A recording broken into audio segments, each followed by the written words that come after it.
Well, a very good morning in case you're just joining us, but we have been on since 6 a.m. in the morning, and we are taking this to a notch higher, talking about the art of effective communication. And this morning I have to be very careful about how I go about my business, because I have an expert in studio who is going to shed more light on how you can be able to build your confidence and become a better communicator, become a better leader, be it in corporate, be it in just your social space.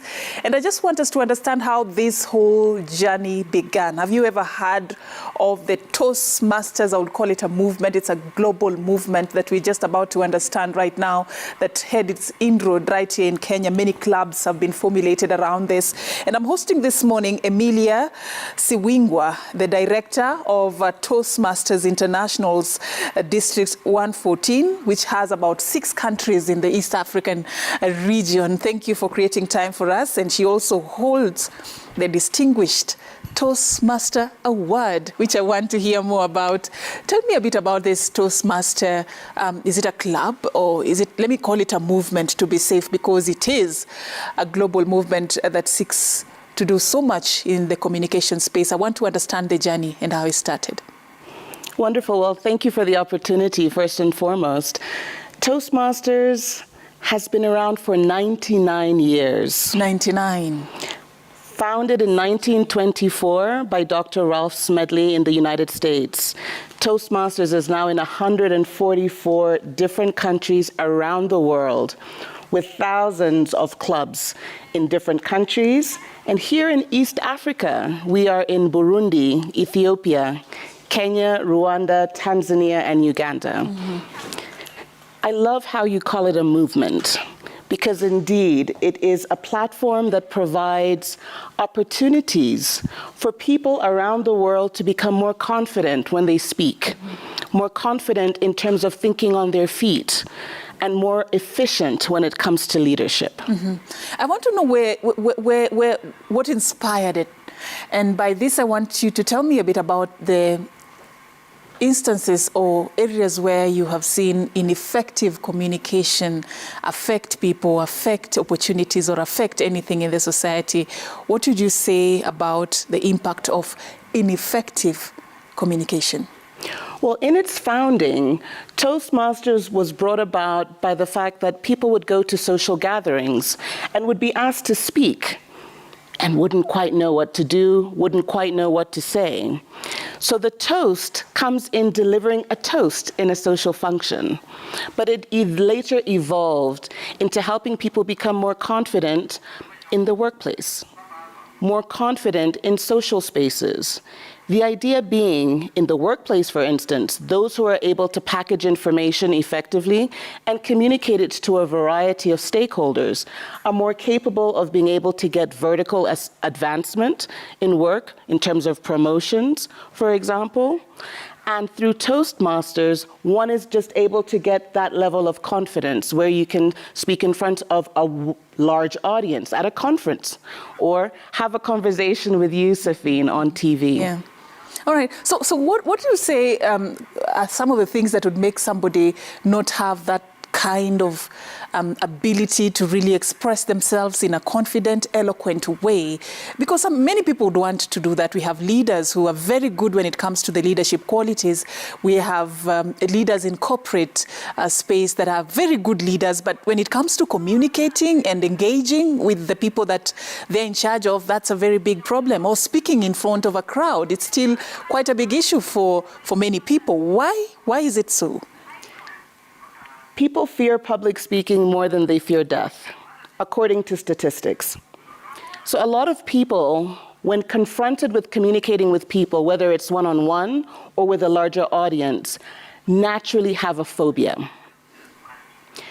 What we do at Toastmasters is we allow people to learn how to be comfortable in communicating, in being able to know what to say, how to say it, so that it can effectively come across to an audience, be better understood, and therefore have impact.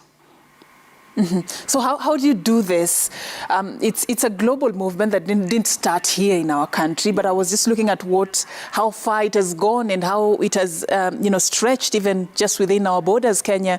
And I just wanted to understand how it works and how you have been able to really cascade what you do on a global level to the very local and basic level. Well, Toastmasters has an interesting platform. We provide specialized programs, and we have 11 different pathways that people can actually select in terms of their learning. The paths are structured according to skill sets that you might be interested in learning, whether you want to master presentation, whether you want to become a more dynamic leader, whether you want to be someone who wants to learn how to infuse humor in how you engage. You are able to effectively learn 300 different competencies and skill sets to become more effective in how you learn. Now, how it's done through a 5-step process. The first step, you learn how to master the fundamentals. You learn how to structure a speech, whether it is a keynote address, whether it is impromptu speech. And then from there, you start to learn your leadership style, your communication style within the second step. In the third step, it becomes a little bit more focused. You now start to build skills. In the fourth step, you deepen those skills and start to master them. In the fifth and final step, you start to demonstrate your expertise.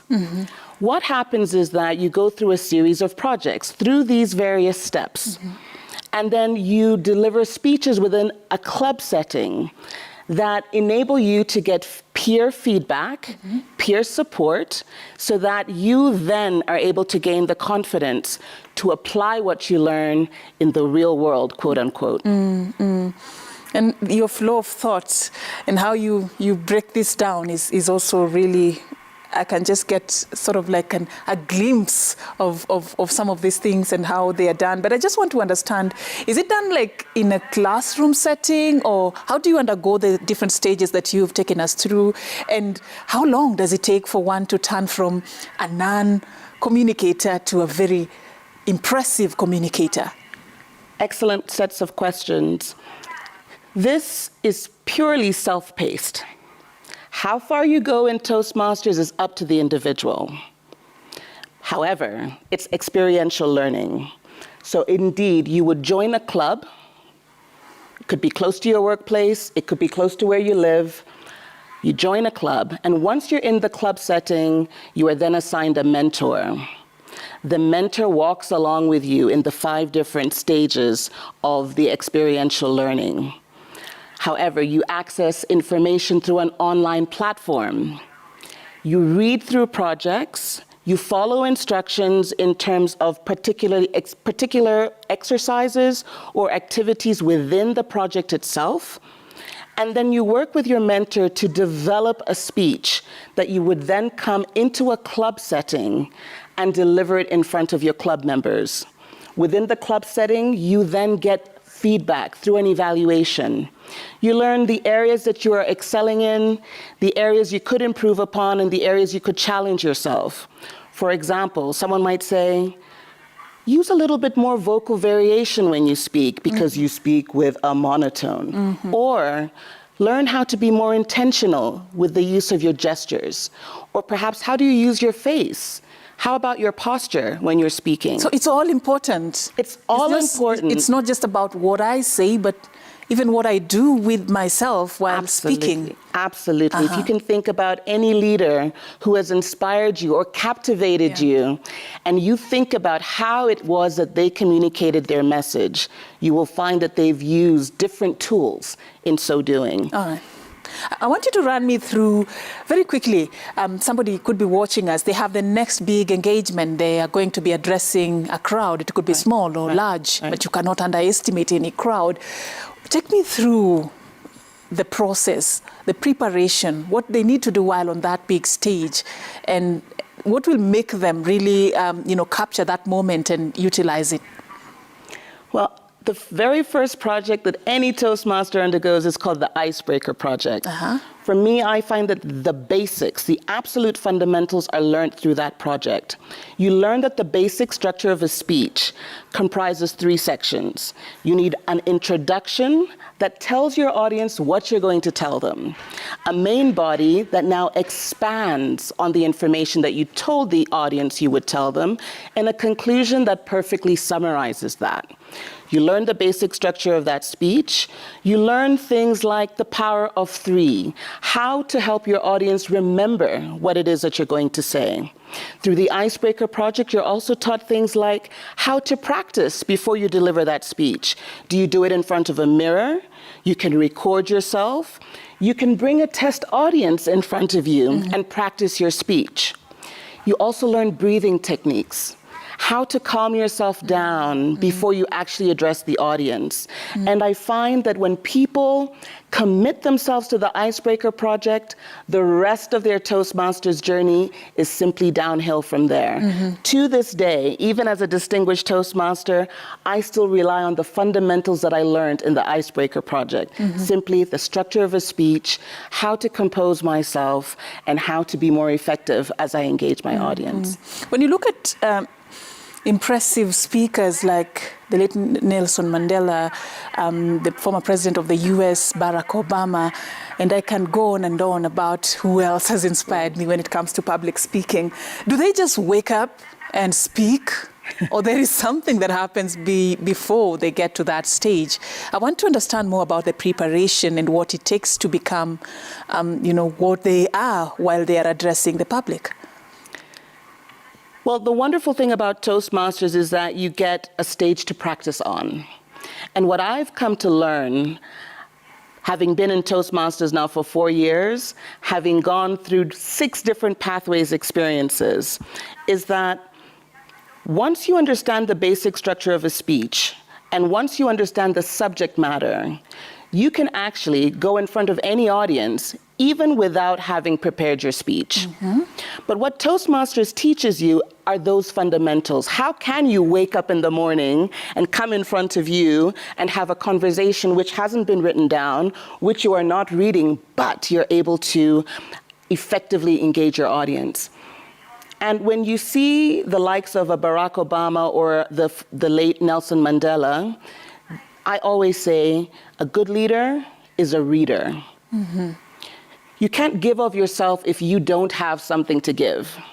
You need to be an avid reader. You need to be someone who absorbs information. You should be a source of knowledge yourself, so that when you are called to speak, even on an impromptu stage, you're able to deliver a message that means something and will touch 1 or 2 people as you do so. So yes, there are 2 ways of doing this. You can get the written speech that is prepared, and at Toastmasters, we encourage that you practice it and you internalize it so that we're able to deliver it without having to read it. So you'll find that a Toastmaster can go on the world stage and deliver a speech without reading it through an internalization process.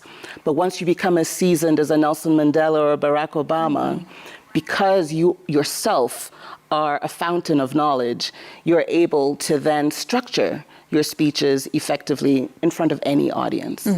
If you were to give me 3 skills of a very good communicator that actually stand out for you, skills that everyone should aspire to have, what would those be?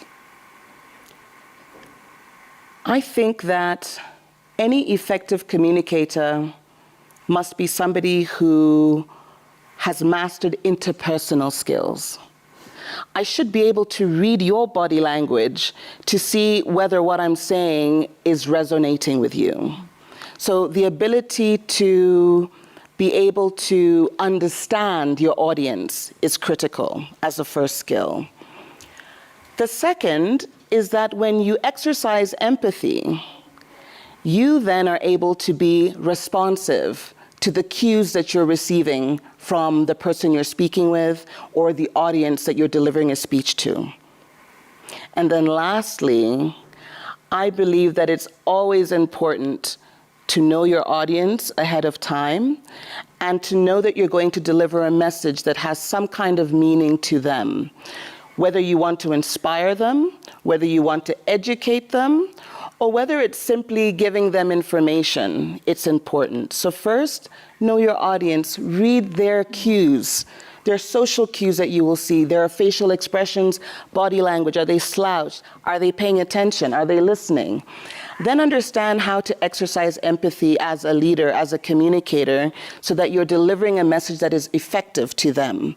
And then lastly, there needs to be some kind of a message that you're driving home. Let's look at the opposite. What are those skills that actually work to you against you when you're trying to communicate, bad habits in communication that would actually break down the communication line between you and the people that you're addressing?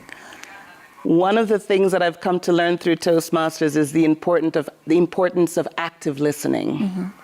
You will often find that people are unable to communicate effectively because they're not listening to what the other person is saying or to what the audience is asking of them. And when you fail to listen actively, you will 100% of the time deliver the wrong message on that stage, wherever it might be. So the first thing that I think people do wrong is they don't actively listen. And what we do in a club setting, in addition to delivering speeches, we encourage our members to become active listeners through a variety of roles that we have in a club setting. The other thing that I think is a huge challenge is just that lack of preparedness. If you're not prepared and you don't know what you're doing, 100% of the time, you are going to miss the mark. And what we learn at Toastmasters is that being prepared is a big part of success in any setting. So even if I don't know what question I might receive, at least knowing that I'm going to address a specific audience on a specific issue matters. Being prepared enough to understand that will or might have the impact of whether or not you deliver the right or the wrong message. So preparedness is also key. But the other thing that I think people do wrong is sometimes there's a level of self-aggrandizement of, I know what I'm doing. But at Toastmasters, we learn that peer support is key. Don't go on any stage without consulting a mentor. Work with a coach so that you can strengthen certain skills. And we encourage an ecosystem. We have a community within a club setting, but even within what we call a district, where we can go to other Toastmasters to sharpen our skills. So never make the mistake of not preparing. Never make the mistake of not getting feedback from other people.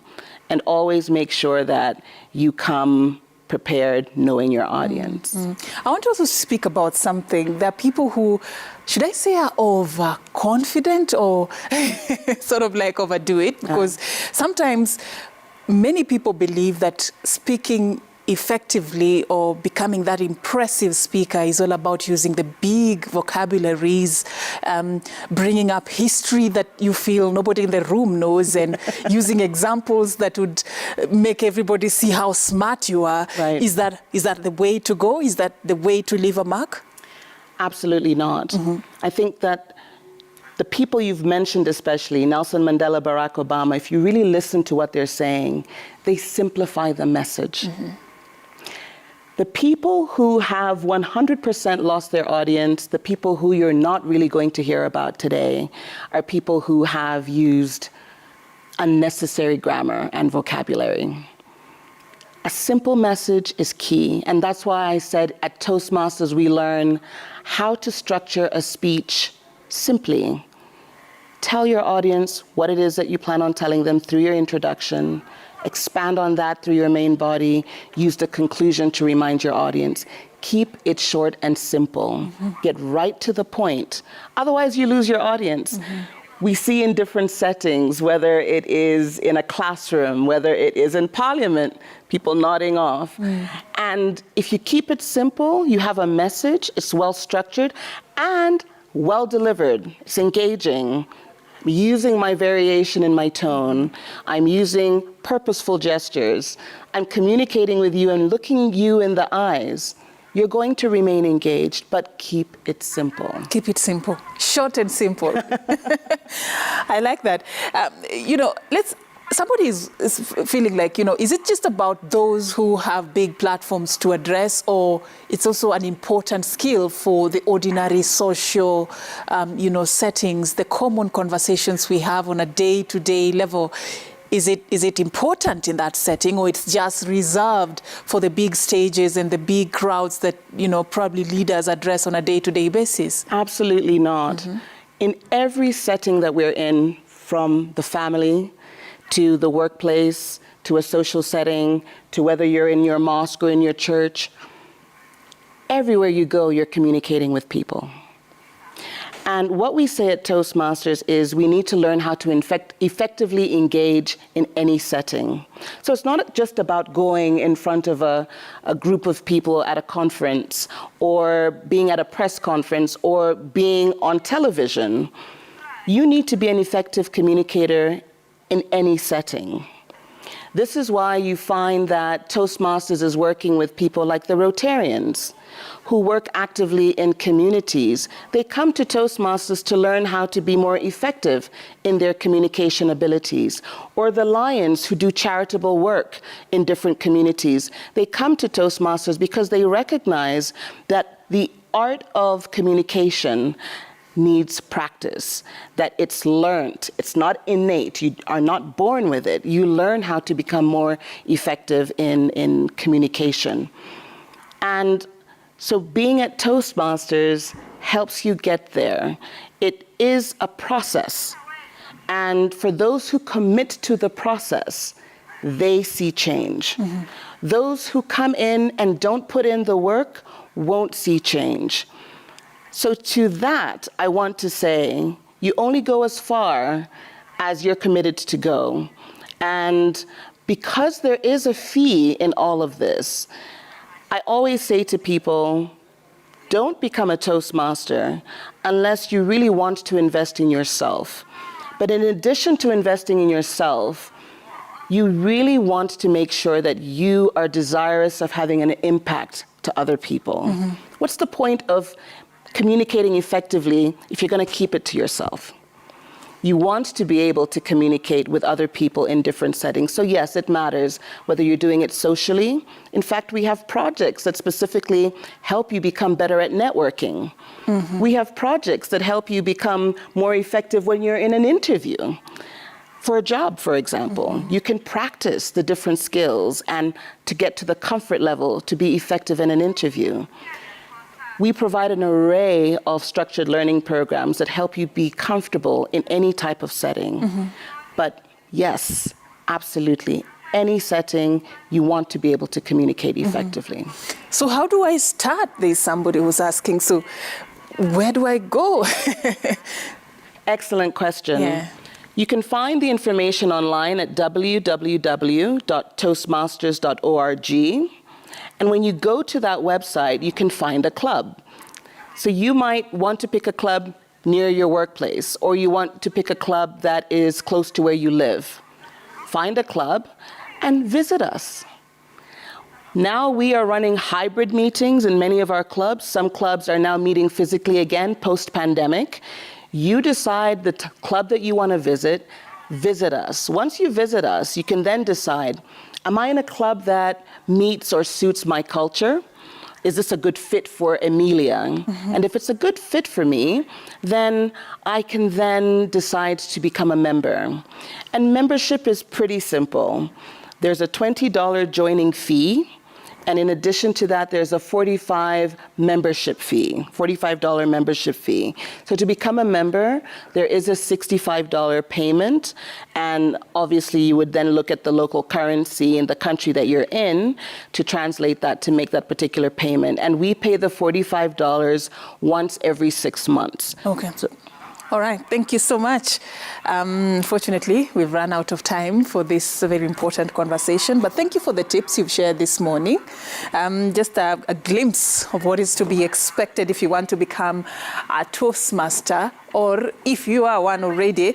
And I was having this sit down together with Emilia Siwingwa, the director of Toastmasters International's District 114, and it captures 6 countries in East Africa. She's also an advocate of the High Court in Tanzania, and of course the founder of Ahadi, an NGO, and I can go on and on about her 20-year experience. And of course she was here this morning just to help us understand more about the art of effective communication. I believe you've gotten a tip or two that can help you improve in your social networking as you interact with your peers, your colleagues, or if you have that next big engagement where you're going to be addressing a big platform, then you know what you need to do in terms of preparation and how to deliver on that day. My name is Safina Chengoma. Thank you so much for creating time for us this morning. Willis Raburu is coming up next on the lifestyle segment. Today talking about personal development. Look at that, just taking this a notch higher. Do stand by for that and much more. This is Daybreak.